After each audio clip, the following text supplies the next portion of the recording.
Welcome to Unacademy, India's largest online learning portal for the preparation of competitive exams. My name is Neela Malkani and I'm going to be your educator for CAT and other management exams. After CAT, we started focusing on exams which are going to happen this month as well as next month, January. So one of these exams is XAT, which is happening in the first week of January. So I had one orientation session for XAT. Yesterday I had decision making session for XAT, one of the important sections which appears in vocabulary. And in today's session I'm going to focus on critical reasoning. Though you must have prepared for critical reasoning for CAT and other exams as well, but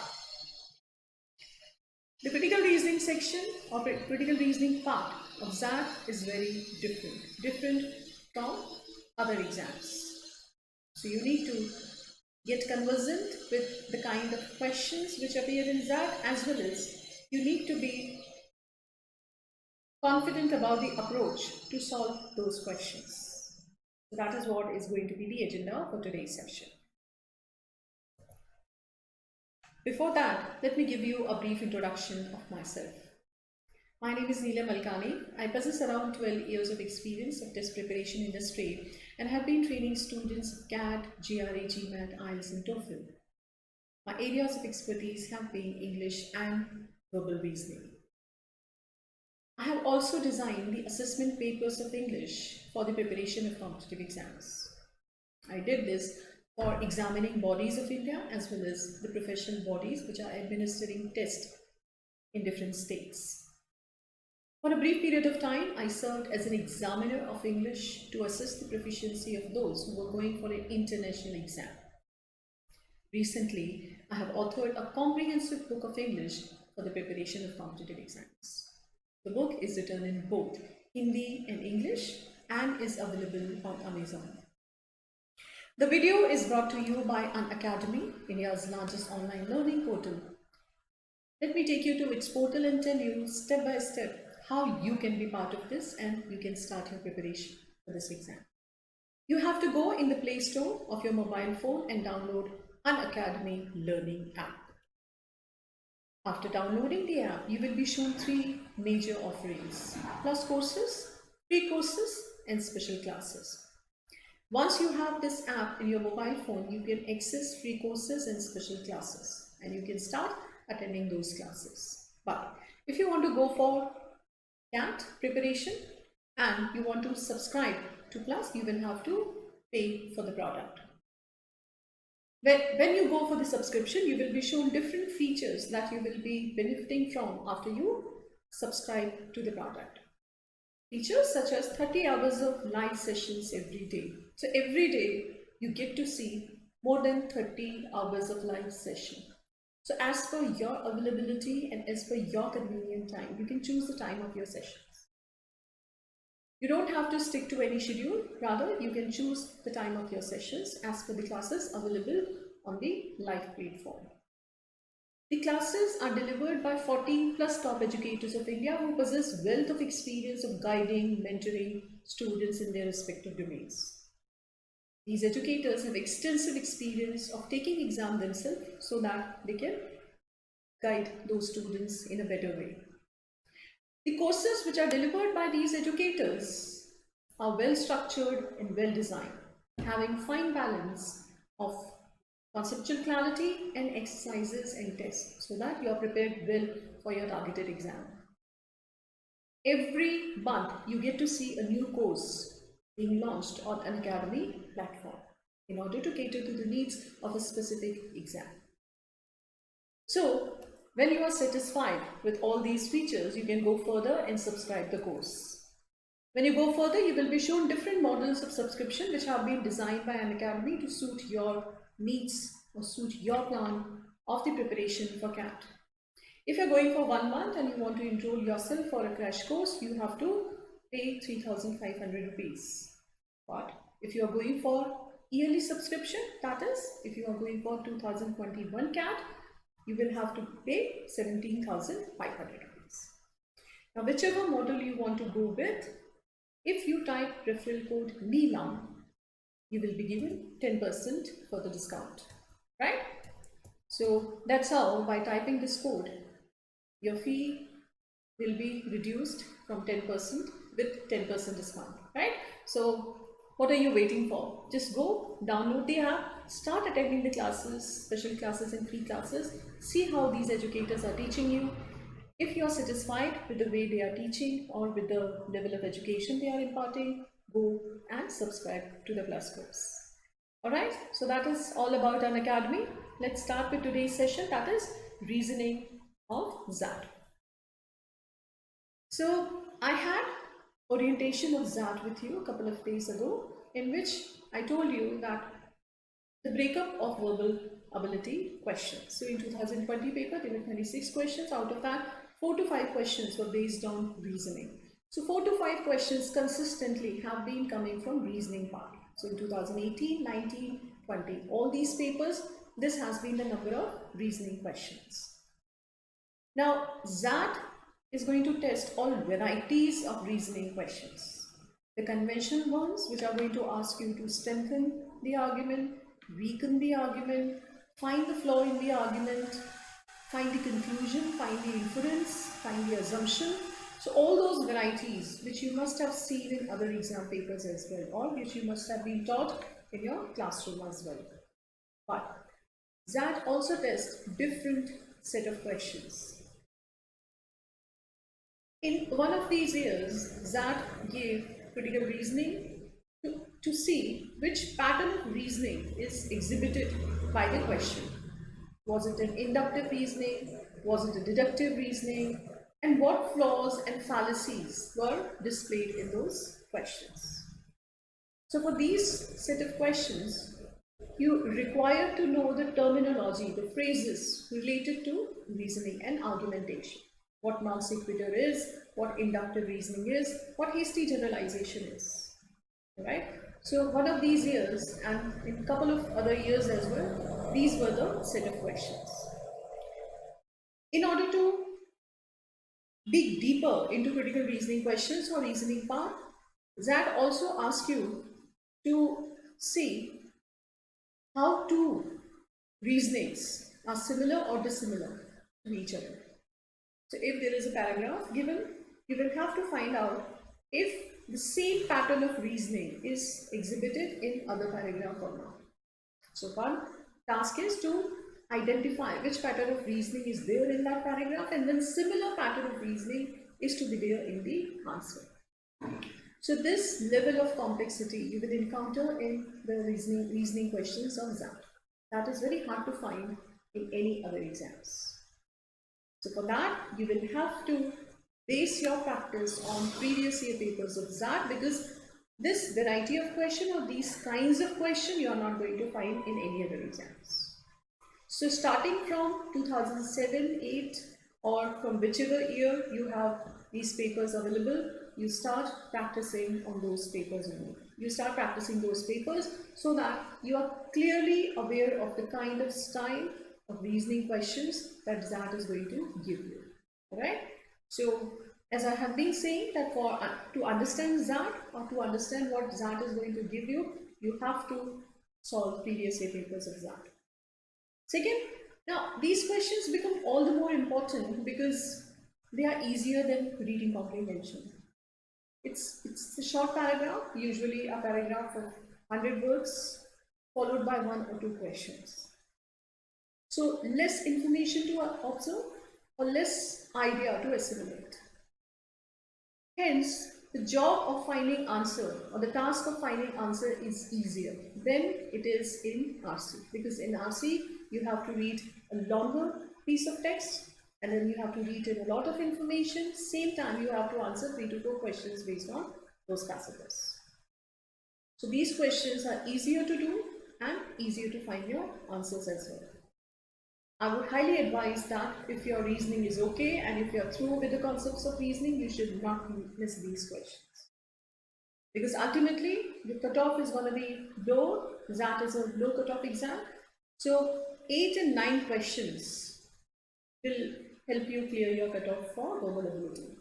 That means out of those 10 questions that you are going to pick up, if you are good at reasoning, you are definitely going to pick up these 4 or 5 questions. And if you're maintaining your accuracy level, your chances of getting these questions correct is higher, right? So that way, this set of questions can actually help you clear your cutoff. Second, now if you see the breakup of question as well as the time allocation for entire paper, for 75 questions you will be given 165 minutes.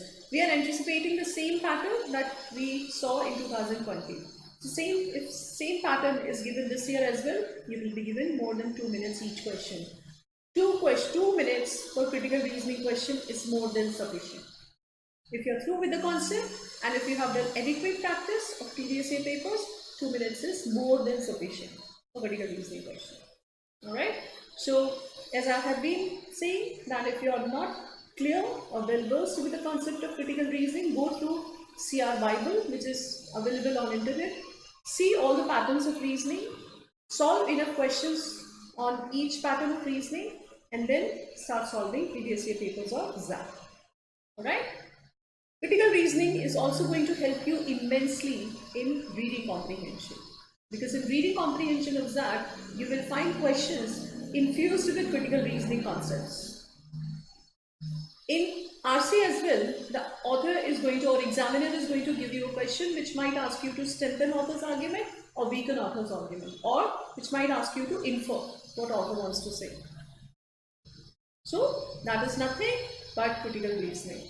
So critical reasoning will definitely help you in critical reasoning, but will also have a huge bearing on reading comprehension. So this is one area which is very hard to ignore.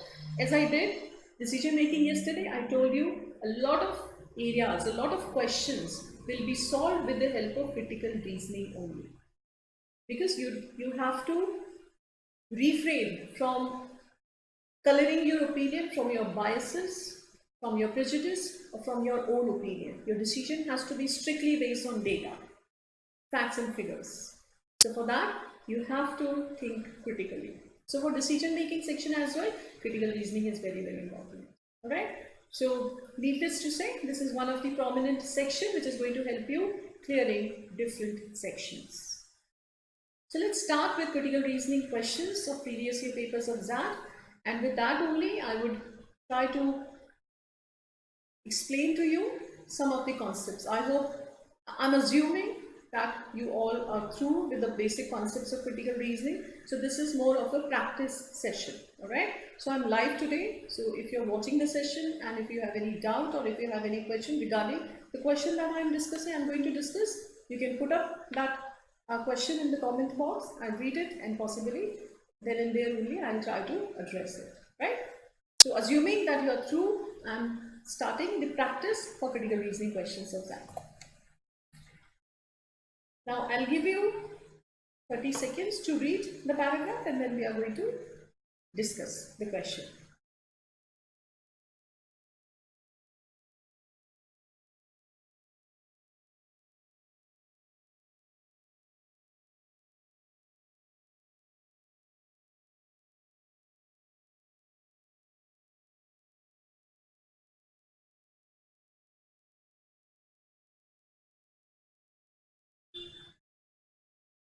Okay. In Hume's time, productive labor was the greatest asset of a country, and foreign trade was valuable because it enabled a nation to use more and more varied labor than would otherwise be possible. So this is what we have understood so far. In Hume's eyes, as per Hume, productive labor सबसे बड़ा asset था एक country के लिए, and foreign trade was also valuable क्योंकि उसकी वजह से एक नेशन को जो है ज़्यादा से ज़्यादा वेरीड लेबर यूज़ करने को मिलती थी, जो अदर केसेस में पॉसिबल नहीं होता था, क्योंकि फॉरेन ट्रेड है, फॉरेन ट्रेड हो रहा है, तो different kinds of labour use की जा रही है एक कंट्री में. But commerce was of mutual advantage of the nations involved, not a benefit to one and injury to other. So commerce जब भी होता है तो दोनों कंट्रीज जो है वो बेनिफिट होती हैं. Riches, increase of riches and commerce in any one nation, Hume said, instead of hurting, commonly promotes the riches and commerce of all its neighbors. So जब एक कंट्री के रिचेस यानी उसकी वेल्थ बढ़ती है और कॉमर्स बढ़ता है, सो वो दूसरी कंट्री को हर्ट नहीं करता है, रादर इट कॉमनली प्रमोट्स दूसरी कंट्री के भी वेल्थ को बढ़ाता है, यानी नेबरिंग कंट्रीज के वेल्थ को भी बढ़ाता है, क्योंकि फॉरेन ट्रेड हो रहा है, यानी सारी नेबरिंग कंट्री आपस में ट्रेड कर रही है. द एम्यूलेशन मतलब उस चीज को फॉलो करना in rival nations serves to keep industry alive in all of them. तो जो एम्यूलेट करती है एक कंट्री दूसरे को, या फॉलो कंट्री है एक कंट्री दूसरे को, उसकी वजह से सभी कंट्रीज में इंडस्ट्री अलाइव होती है, यानी इंडस्ट्री फ्लरिश करती है या इंडस्ट्री थ्राइव करती है. ठीक है. सो इस पैराग्राफ से हमें ये समझ में आया कि ह्यूम जो है, ह्यूम की नज़र में या ह्यूम की ओपिनियन में लेबर, प्रोडक्टिव लेबर और फॉरेन ट्रेड के बहुत फ़ायदे हैं. एक कंट्री का फ़ायदा होता है तो दूसरी कंट्री का भी फ़ायदा होता है. इंडस्ट्री अलाइव रहती है, वेरीड लेबर यूज़ करने को मिलती है एक कंट्री को. Right. Now let's approach the question. The importance of foreign trade in eyes of human was due to that. क्यों इम्पोर्टेंट है ह्यूम की आइज में? So we have understood the question. Let's approach the option. It allowed the employment of surplus labor in a nation, right? So I hope it's eliminated outrightly because no, their surplus labor has been discussed. It allowed the diversion of labor to export-oriented industries. Nowhere it said कि labor जो है अलग industry में है और foreign trade की वजह से जो वो labor है बाकी trade से या बाकी जगहों से उसको export में लगाया जाता है. Out of context. It allowed the deeper specialization of the same labor force. Deeper specialization यानी जो labor है generalistic थी या general उनकी skills थी, because of foreign trade उनकी deeper specialization होगी. Nowhere it's stated in the paragraph. It allowed varied application of labor force in a nation. It allowed application of varied labor force in a nation.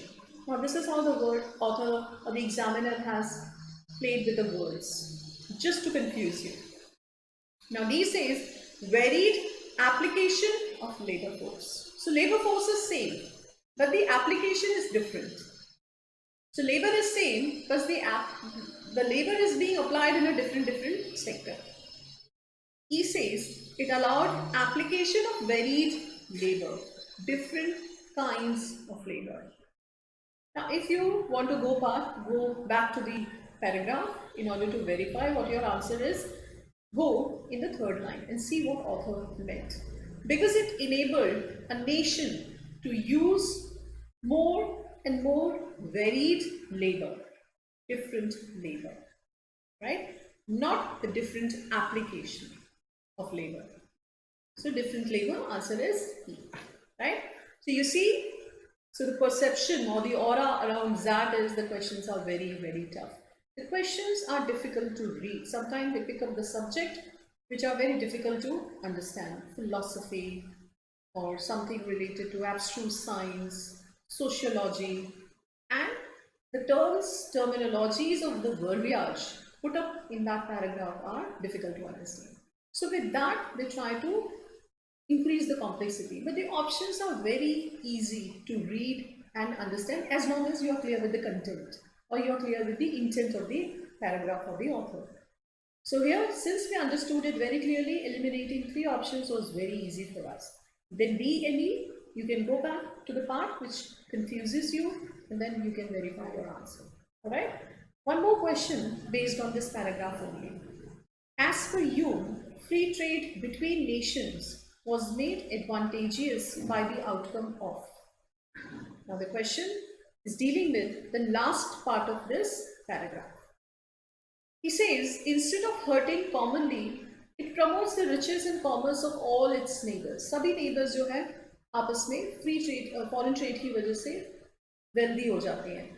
The emulation in rival nations serve to keep industry alive in all of them. Because one country is following other country, industry is alive, industry is developing or progressing in all of them. Now look at the options. Mutual increases in riches and commerce, that is not the reason, right? That is the outcome, right? Emulation of industrial activity by different nations. So possibly this is the reason which is actually leading to the riches of all countries. So the reason, the cause is this. Let's see What C option says. A fabled promotion of industrial activity among nations. Nowhere it is stated. One country is following another country. Emulation is to follow, imitate. So one country is imitating the style of other country, and that is why it is also becoming wealthy. Productive employment of labor in different nations. That is not the reason why he feels that it is advantageous. Look at the question. Be guided by the question. Higher wages received by labor in exporting nations. No, answer is emulation of industrial activity by different nations. Even you did not have to infer it. It was clearly, categorically stated in the paragraph. One country is following other country, and examiner actually did not even change the word. Emulation, emulation. Right? So industrial activity is emulated, hence it is being advantageous by other countries. It is becoming advantageous for other countries as well, especially the neighboring countries. All right. So reading, investing time in your paragraph, understanding it clearly, decoding the message to the last word is going to help you enormously in solving the questions. You will not have an iota of doubt while solving your questions if you're through with the paragraph. Let's look at one more question. I'll give you again 20 seconds to read it.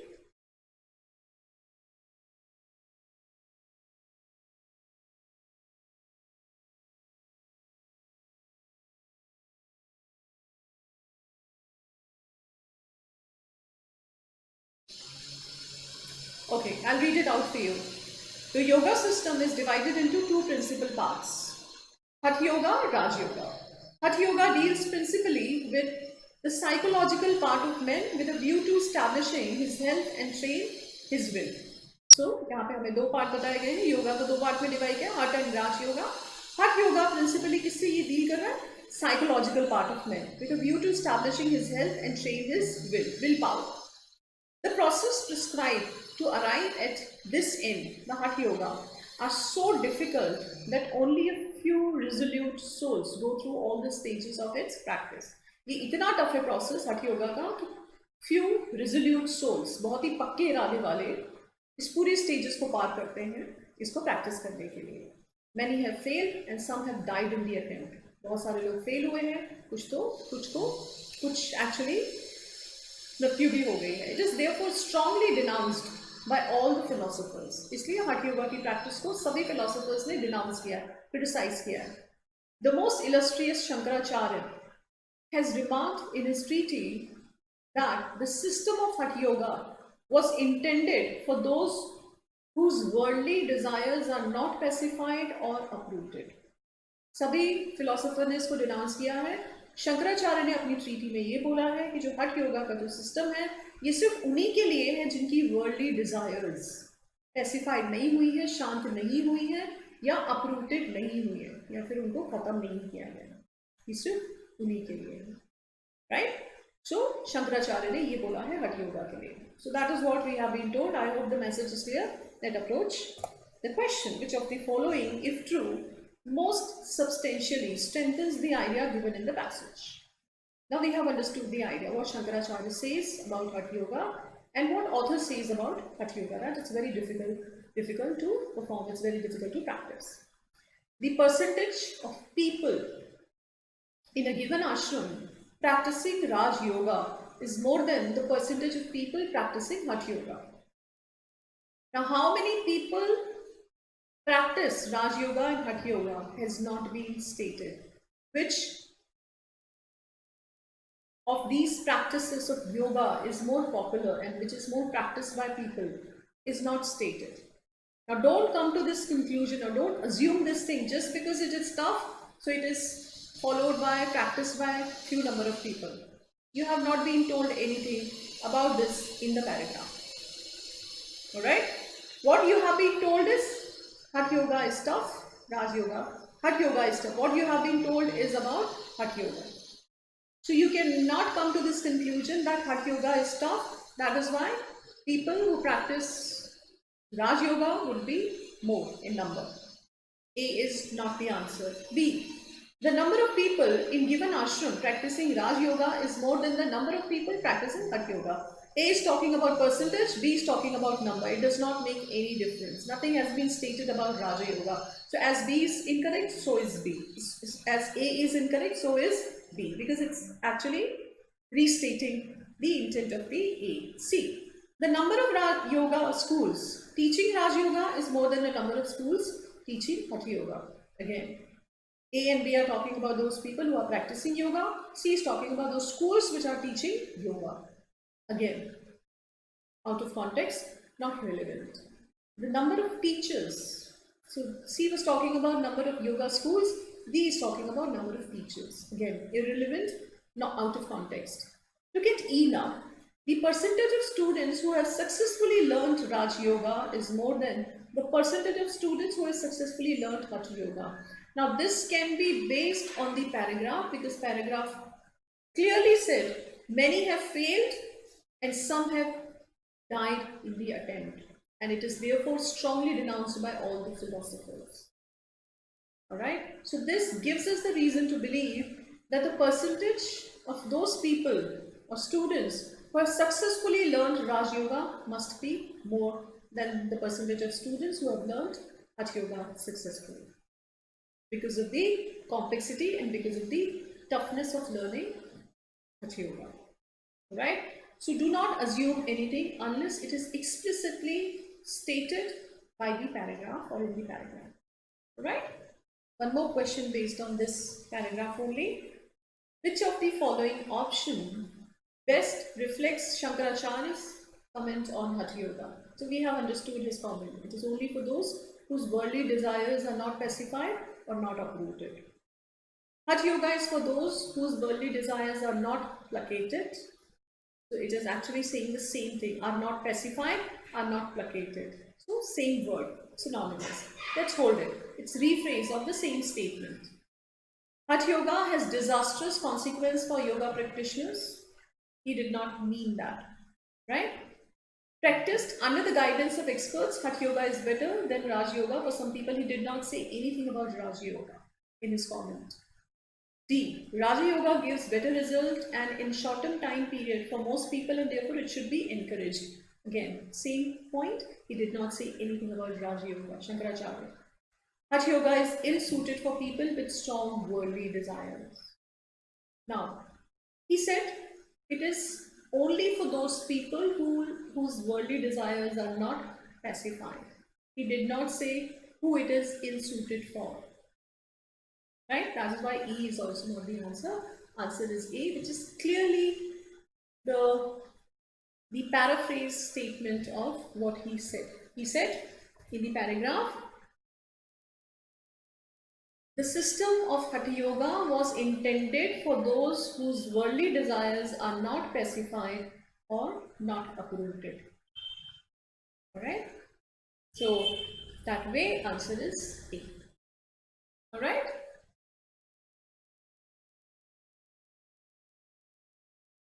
One more question to read for 20 seconds and then I'll explain it to you.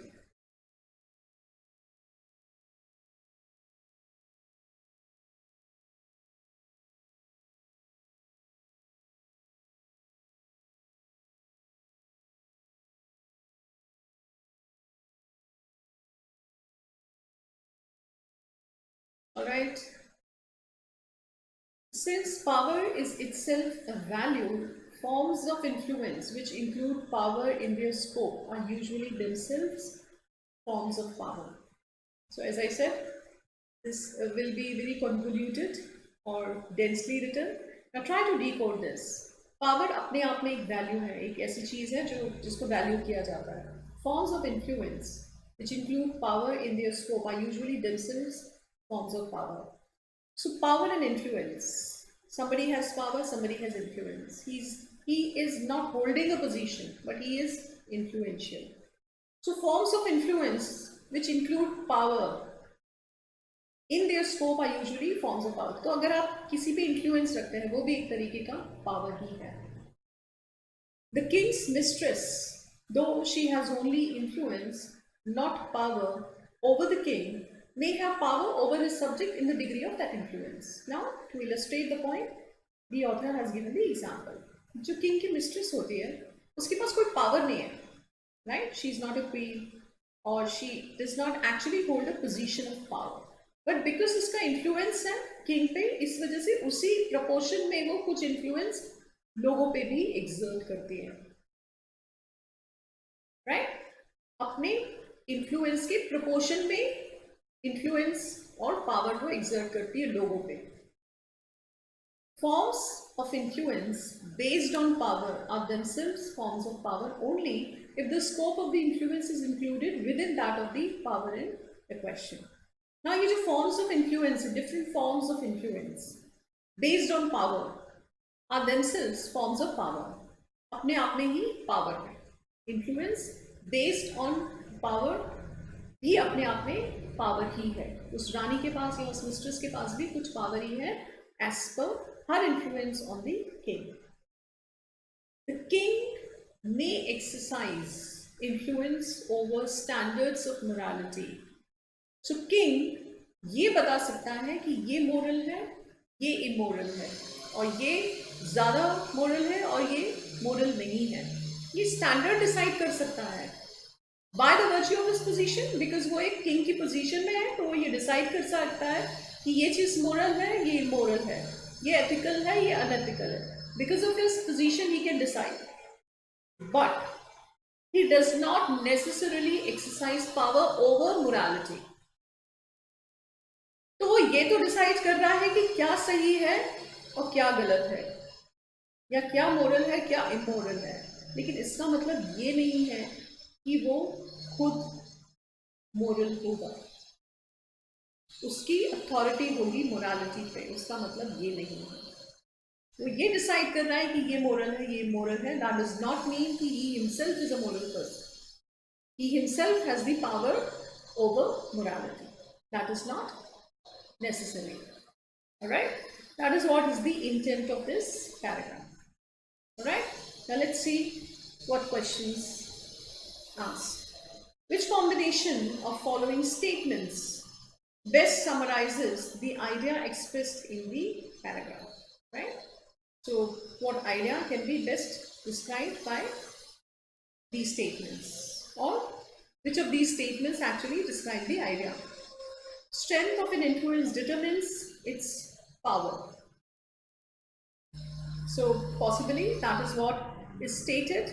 Strength of an influence determines its power means जितना influence है उसी proportion में आपका power determine होगा या power होगा, right? So A should be true, should be one of the ideas expressed in the paragraph. Second, influence always contributes power to the wielder of influence beyond the scope of influence. उसने clear mistress के example के साथ ये clearly बोला कि जितना उसका influence king पे है उसी प्रोपोर्शन में, उसी के अकॉर्डिंगली उसका कुछ इन्फ्लुएंस लोगों पे भी होगा, एंड वो पावर के रूप में होगा. So that way it always contributes power to the wielder of influence beyond the scope of influence. No, within the scope of influence she is going to exert some authority. B is not the answer, and always is also incorrect. Proximity to authority is itself as a source of power. It's a source of influence, and that influence translates into power. So since the mistress is close to a king, she is going to have some influence.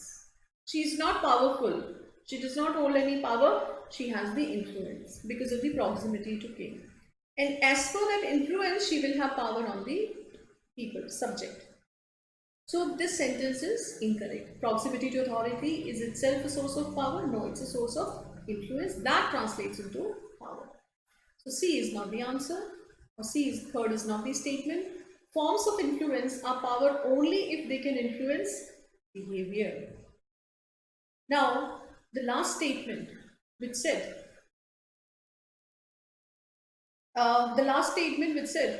that he can decide the standard of morality, yes, but he cannot have control over morality, actually supports this statement. That is why 1 and 4 are the answer. Answer is 3. One more question based on this. Which of the following is similar to ideas expressed in the paragraph? A king can influence what dramas are enacted by artists. So king is going to decide the standard of morality. So what is moral, what is immoral, right? So as per that only we have to decide which of these ideas is correct. Second, a king can influence who acts in drama in his kingdom. Who? The person. So the person who he seems to be fit. So that's not what answer is. A king can indicate the appropriateness of dramas enacted. Appropriateness, whether this is moral or immoral, whether this is right or wrong. So that way he can decide whether this drama should be depicted or not. So as per the information given in the passage, this seems to be correct. D. A king can influence the prices charged from drama group by actor. He is not he is not taking care of the finances.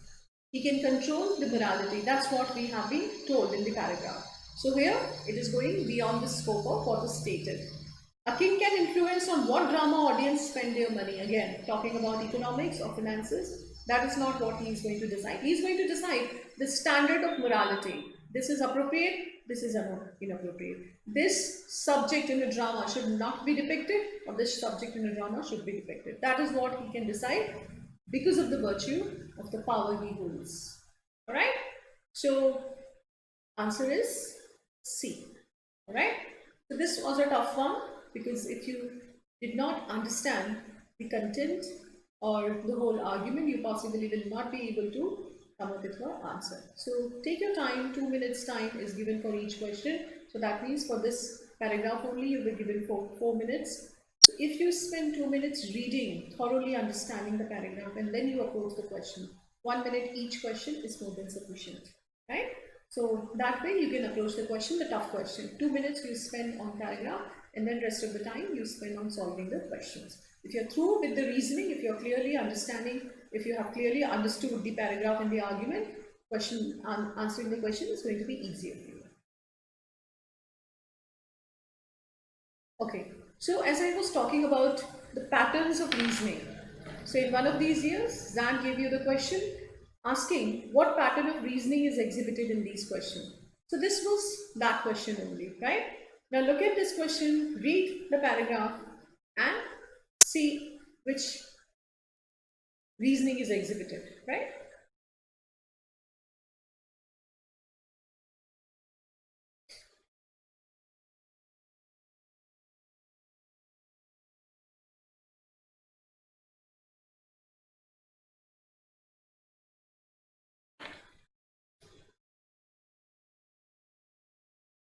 Right. So the paragraph says, as men cast off worn out garments and puts on others which are new. Similarly, the embodied soul, casting off worn out bodies, enters into others which are new. So there is a clear similarity drawn between garments and bodies, right? So souls and clothes are in a way parallel. Of the following, which one best typifies the argument? Typifies means which pattern of reasoning is typically depicted in this paragraph or in this argument. Inductive generalization, I hope you understand deductive and inductive. So deductive is from all you come to some, or from all you come to one. So from a general principle, you come to a specific argument or specific conclusion, right? So when I say all students of CAT face difficulty in reading comprehension section, Raj, who is preparing for CAT, is also finding it difficult to solve RC, deductive argument, because what I say about everyone, I draw that conclusion on someone. Alright, so all students who find it difficult, all students preparing for CAT find it difficult to solve RC. Raj, who is preparing for CAT, is finding it difficult to cope with RC section. Deductive reasoning. Just opposite is inductive argument. So inductive is the students who I met on the day, on CAT exam day, all of them faced difficulty in slot 1. So all the students in India who faced exam in slot 1 on 28th of November, 29th of November faced difficulty in slot 1. So on the basis of a few students who I met, a few students who I got to interact, they found it difficult, they found the first slot paper difficult. on the basis of those students' performance, on the basis of those students' input, what I am assuming is all the students who took exam in that slot found that paper difficult. Inductive. From few, I am coming to all. Right? So just opposite, inductive and deductive. Predictive is on the basis of what you have, you are predicting that this is going to happen. So the data is there, statistics are there, on the basis of that you are predicting something for the future. Argument from authority. So argument from authority is, your argument is not based on facts, data, rather just because you are saying is, you are holding a position. You are the Prime Minister, you are the President, or you are at the helm of affairs, and you are the top honcho of a company. Because of your position, what you are saying should be accepted as the reasonable argument. So that is argument from authority. Just I am saying this, right? So that way. So forget about everything, but just because I am saying this should be true. So that is argument from authority. Causal argument talks about why something is happening. What are the causes that leads to the effect? What are the causes that lead to the effect, right? So that is what is causal argument. Or causal arguments always talks about the causes. Argument from analogy. So analogy is nothing but comparison. So I hope we are very clear with this argument. It shows an analogy between garments and souls. Alright, so answer is E. Now look at this question. This is also based on finding the pattern of reasoning. All the parliamentarians whom the reporter interviewed told that they had voted as per their conscience. Therefore, probably all parliamentarians voted as per their conscience. This argument is an example of. So the options are inductive, predictive, generalization based on authority, deductive generalization, argument from analogy. Almost similar options that we had in the previous question. Now I hope you understood by the example I cited you in the previous slide that on the basis of a few students' input, I generalized that all students who took exam in the first slot found it difficult to solve RC, right? So that way, on the basis of a few students I met, I'm generalizing. So that was inductive. So is this argument. All the parliamentarians whom the reporter interviewed. So reporter might have interviewed 10 parliamentarians. That they had voted as per their conscience, right?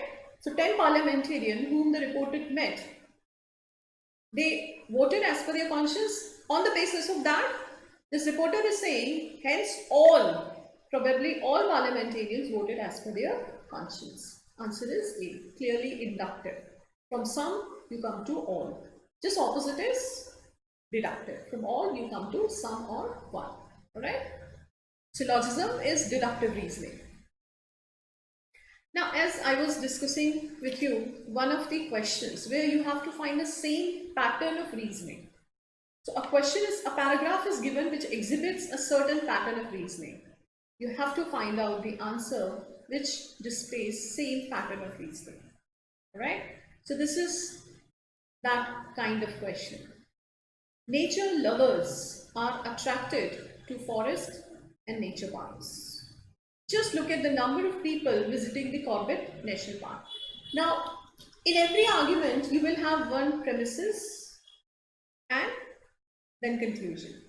So essentially, in every argument, you will find these two statements. One is a premises. So premises is any piece of facts, statistics. It may be a fact or it may be example.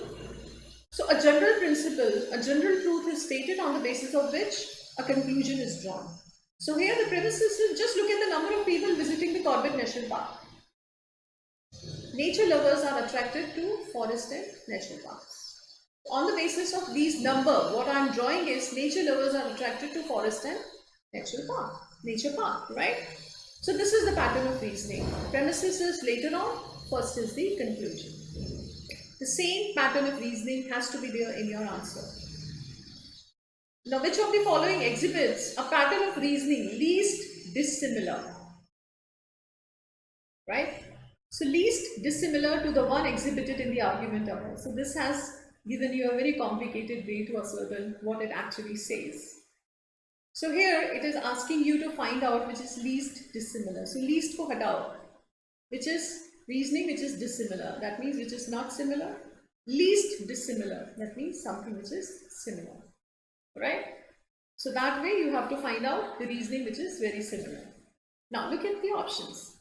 Defense personnel who are trained in extremely rigorous procedures often end up as dysfunctional members of the society.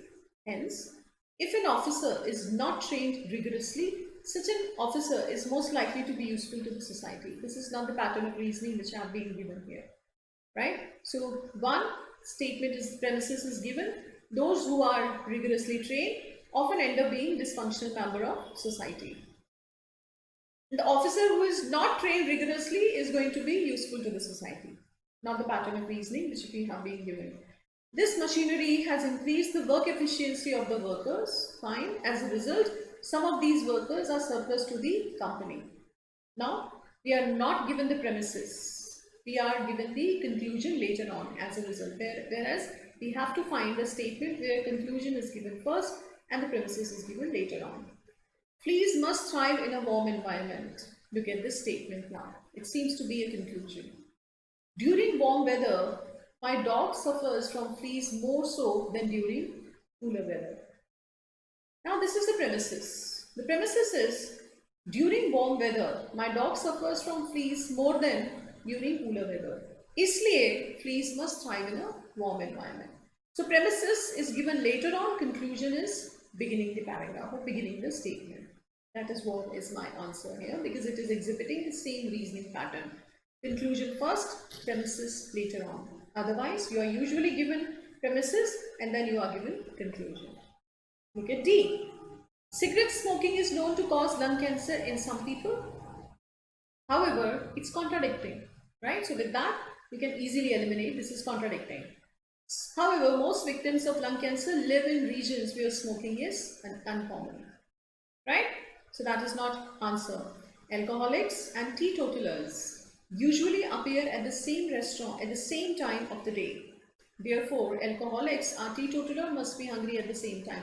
Now here, speaks. Premises comes at the beginning and followed by conclusion. Whereas we are finding a statement where conclusion is at the beginning, premises is given later on. Answer is C. Alright. So as I said, patterns of reasoning. So first you have to discover, identify what pattern of reasoning is there, decode it, and then start finding out.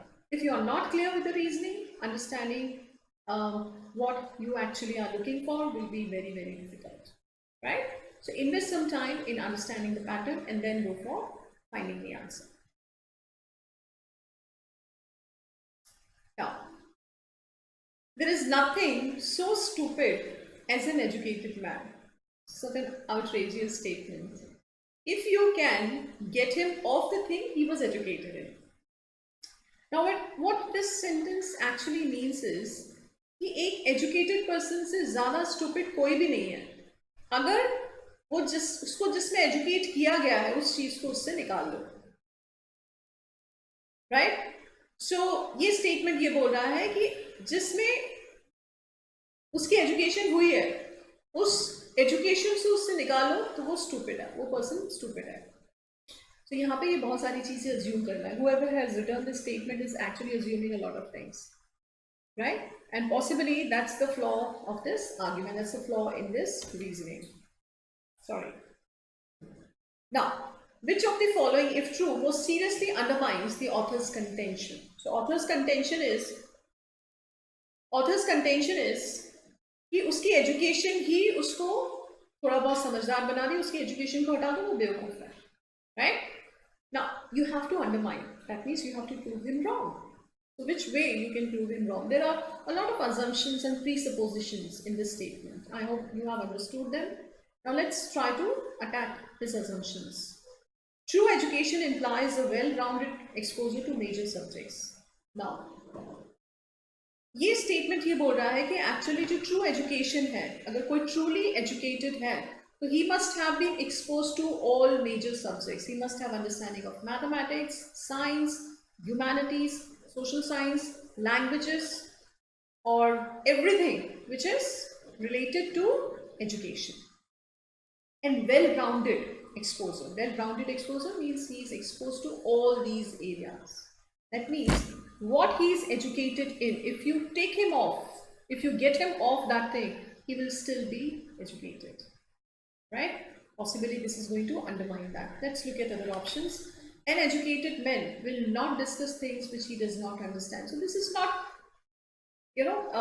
undermining author's contention. Author's contention is clearly कि वो जिस चीज़ में major किया है उसको हटा लो, वो possibly आपको stupid मिलेगा, आपको stupid दिखेगा. So we have to prove him wrong on that point only. Discussion is not underestimating his idea. The cost of a general education has led to the unfortunate fact that a person's education is confined to one field. This is in a way accepting the sorry fact.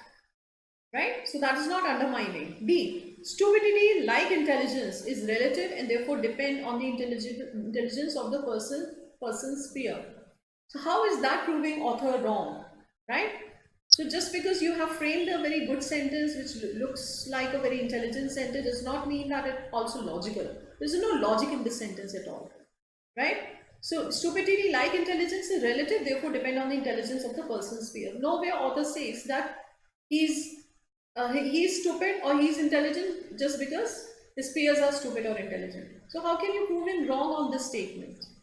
E. Education is one of the main causes of people recognizing their capabilities and developing them further. It is not proving him wrong.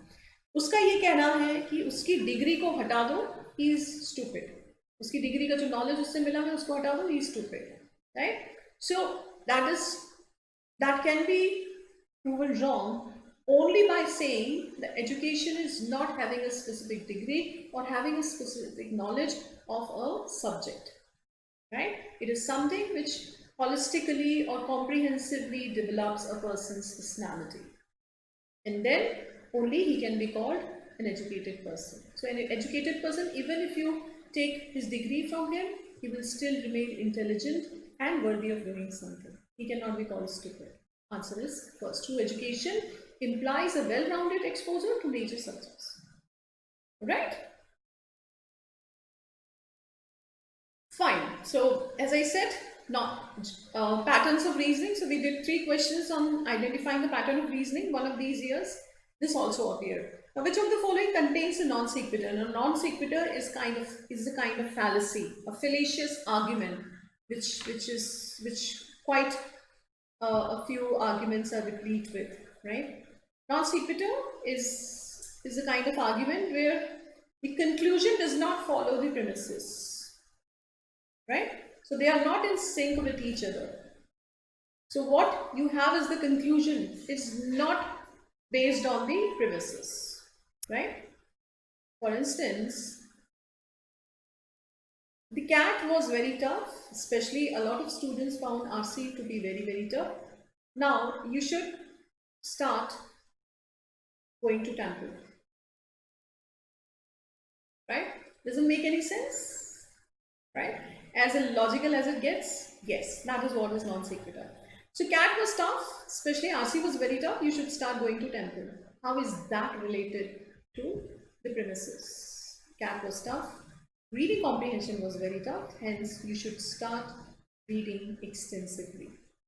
So that way the statement is, the conclusion is related to the premises, is based on the premises.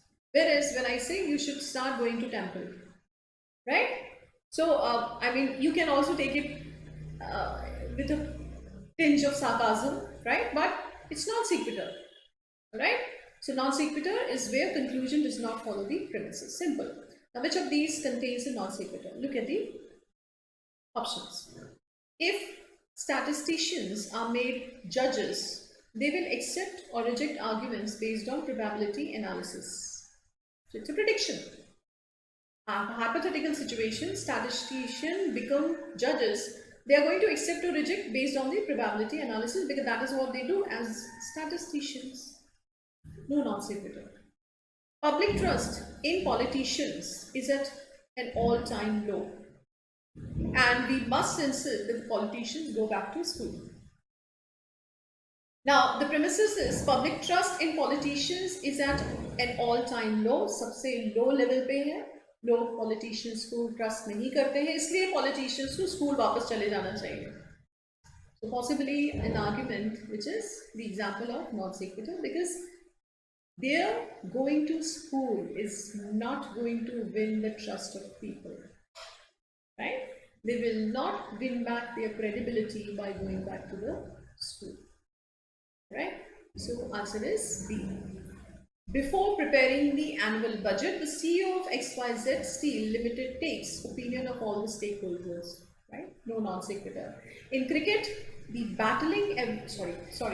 the batting average does not always reflect a batsman's ability, because it does not reflect how many wins he was instrumental for. So fairly simple idea, and it has a logic. Non sequitur is always illogical. Ordinary citizens do not have sufficient grasp of economics indicator to validate published inflation data. So that's also a sound argument. Somebody feels that ordinary people do not have sufficient grasp of economic indicators. That's why non sequitur is not there, right? So answer is B. I hope you understand what non sequitur is. Sometimes it also appears in RC, right? So anything which is illogical, usually illogical because conclusion does not follow the premises, is not based on the premises. Okay, now we are towards the end of today's session. Very quickly, last two questions which appeared in 2020. Zach? Now, empirical observation told us years ago that goats were slowly becoming the new dog.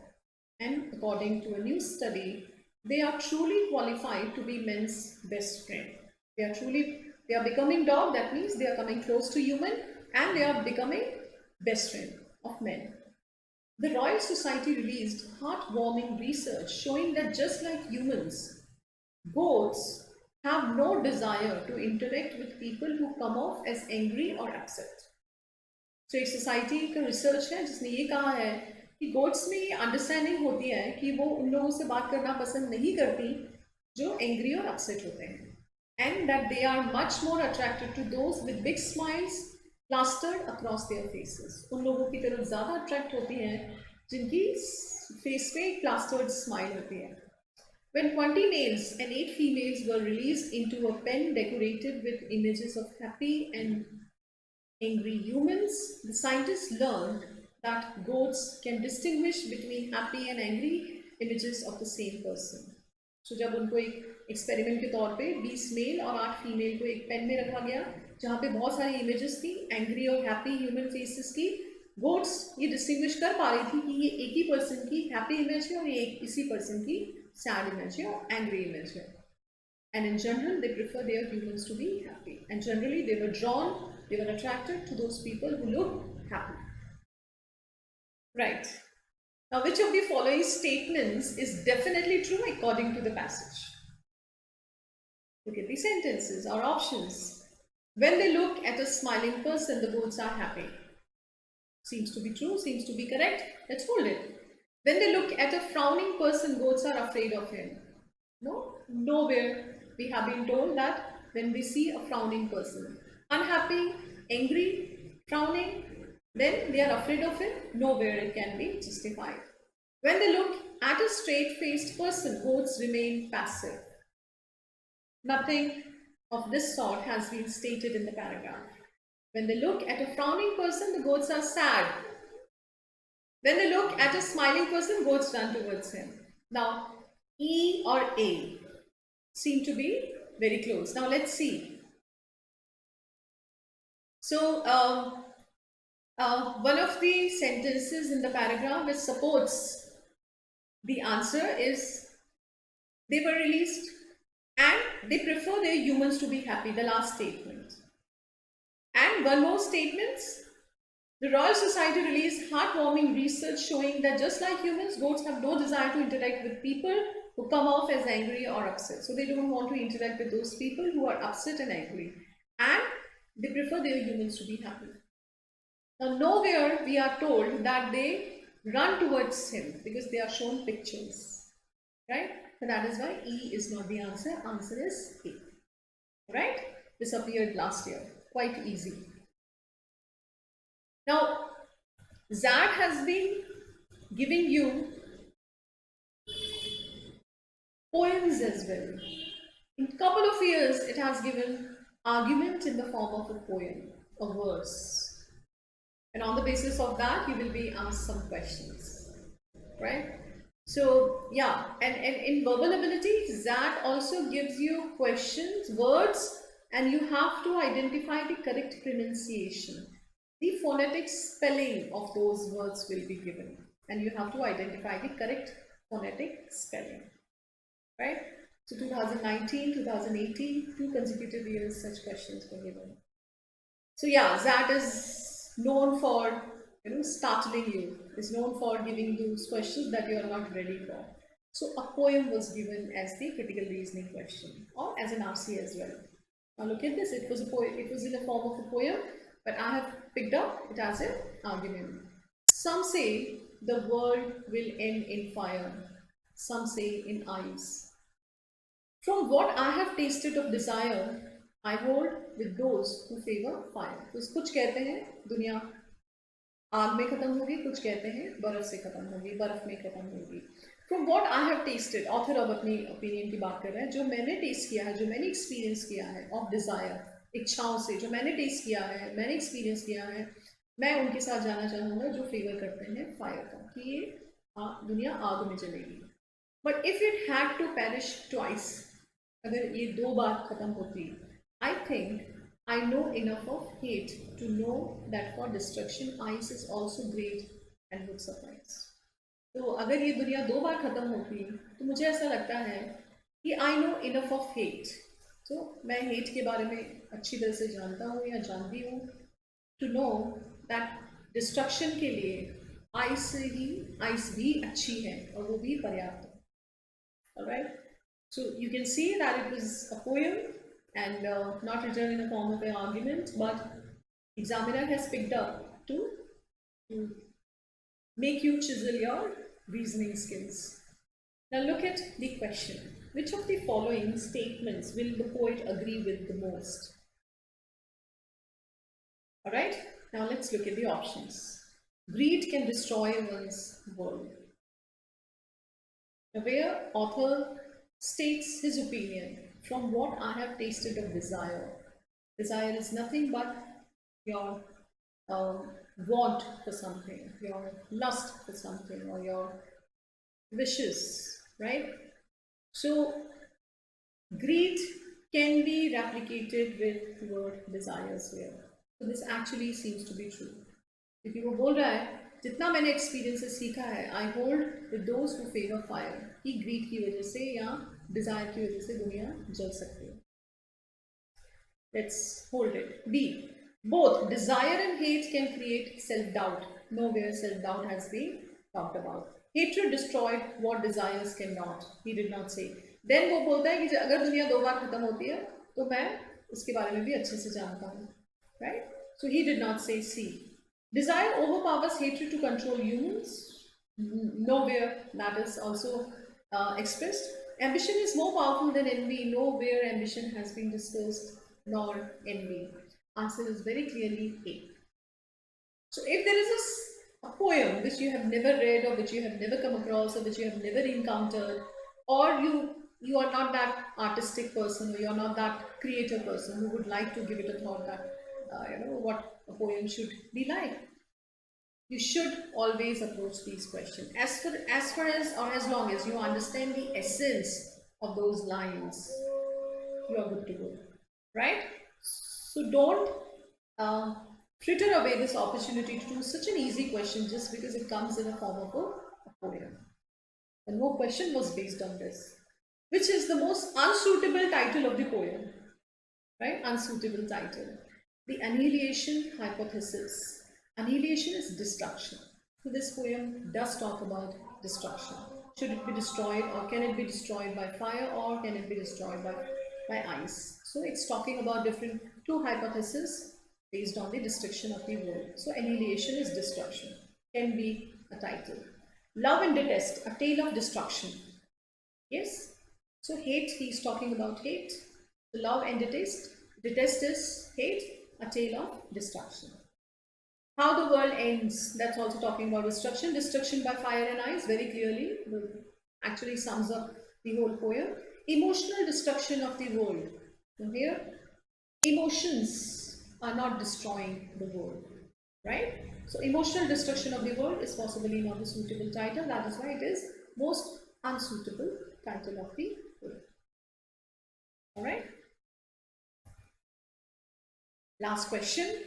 In a 2017 survey of 915 American workers, my colleague and I found that workers report experiencing a sizable voice gap at work.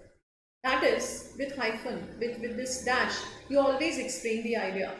That is a gap between how much say or influence they feel they ought to have and how much they actually have. So एक voice gap in researcher ने experience किया American workers पे. Voice gap का मतलब है उनको लगता है उनकी पोजीशन के हिसाब से जितना इन्फ्लुएंस उनके ऑर्गेनाइजेशन में होना चाहिए और कितना एक्चुअली इन्फ्लुएंस है. So there is a gap, जितना होना चाहिए उनके पास उतना इन्फ्लुएंस नहीं है. On topics such as wages, working conditions, fair treatment and input into how they do their work. इन सभी टॉपिक्स पे उनको जितना इन्फ्लुएंस होना चाहिए, उनकी बात की जितना महत्व होना चाहिए, उतना महत्व उनको नहीं मिल दिया जाता है. And now a second study I have just completed with a new team finds that today's workers want forms of voice and representation that go well beyond traditional unions. दूसरी स्टडी ऑथर ने की जिसमें उन्होंने ये पता किया कि जो आज के वर्कर्स हैं वो ट्रेडिशनल यूनियन की बियॉन्ड जाके सोल्यूशन लेना चाहते हैं अपनी प्रॉब्लम्स में. सो दो स्टडी हुई. First study is talking about voice gap, second is talking about जो लोग हैं वो ये चाहते हैं कि ट्रेडिशनल जो तरीके हैं जिसमें यूनियन के थ्रू अपनी बात जो है वो डिमांड्स पूरी की जाती है उसके बियॉन्ड जाके सोल्यूशन करना चाहिए. Right. Now let's approach the question. Based on the above paragraph, which of the following option would you agree with the most? The first study defines the concept and second study uses the concept in a specific concept. No. Second study does not talk about voice gap at all. Second study talk about the different approach to solve their problems. New approach, not the conventional of unions. First is not the answer. The first study shows the intensity of the problem and the second study shows limitation of the existing solution. The existing solution is not the solution which is given. Solution is not given. No solution is given. Second says they want solution not in the conventional form of union. Rather, they want beyond that. The second is also not the answer. The first study shows the frustration of the American workers and the second study shows the inability of union in addressing them. Right. So frustration, very subjective word, very clearly subjective word, because study did not opine anything about the study, about the result of the study being the frustration of those employees. And second is definitely not showing the inability of union. People, the workers feel they should go beyond these solutions. They want the solution, but other than that, they want other solutions as well. The first study focuses on the need for fair representation and the second study discusses forms of representation. Very clearly eliminated. Second does not talk about the forms of representation. The first study highlights the existence of the problem. Yes, there is a problem, voice gap. And the second study highlights the need for new way of solving it. New way. Other than union, there should be a new way to solve this. Yes, answer is E. Right? So that is how you can come to your answer after reading your question thoroughly, paragraph thoroughly. So that is of paramount importance that you understand the reasoning, the argument given in the paragraph, you understand the intent of the author clearly. That makes your job easier to find out the answer. If that message resonates with you, you can easily eliminate the option which do not align with the intent that you have understood. All right. So understanding the paragraph in the argument is very, very important. Now, I hope this session, today's session on reasoning, gave you some understanding of that related questions based on reasoning. I gave you the sample of different kinds of reasoning questions where we understood the different patterns of reasoning. Then we understood strengthening and weakening, finding conclusion, and then how two arguments are related, or two parts of the argument are related, right? And we also understood what inductive reasoning is, what deductive reasoning is, what is the reasoning based on analogy, and what is non sequitur. So different terms and phrases which are related to critical reasoning. So if you are well versed with them, it would be far easier for you to find out your answers in these questions. As I said, CR Bible is going to be your Bible for getting awareness about critical reasoning part. If you're not through with the concept, go through that book. That's definitely going to help you immensely in deepening your understanding of reasoning and argument. Do sufficient practice based on those questions. And since your exam is on 3rd of January, from 15th you should start approaching mocks, solving mocks, right? Solving mocks on the basis of previous year papers questions only. So that papers are going to be your benchmark. Base your practice only on that, because no other exam is going to give you that kind of rigor. You must have seen that the questions of XAT are worded differently, designed differently, drafted differently. So the examiners of XAT painstakingly design their paper in a very different manner, so that they actually filter out those candidates who do not align with that kind of philosophy, right? So to understand XAT, the flavor of XAT, you will have to base your practice only on XAT previous year paper. So I hope you should start doing that, or you will start doing that from 15th, or whichever plan of preparation you have made for your exam.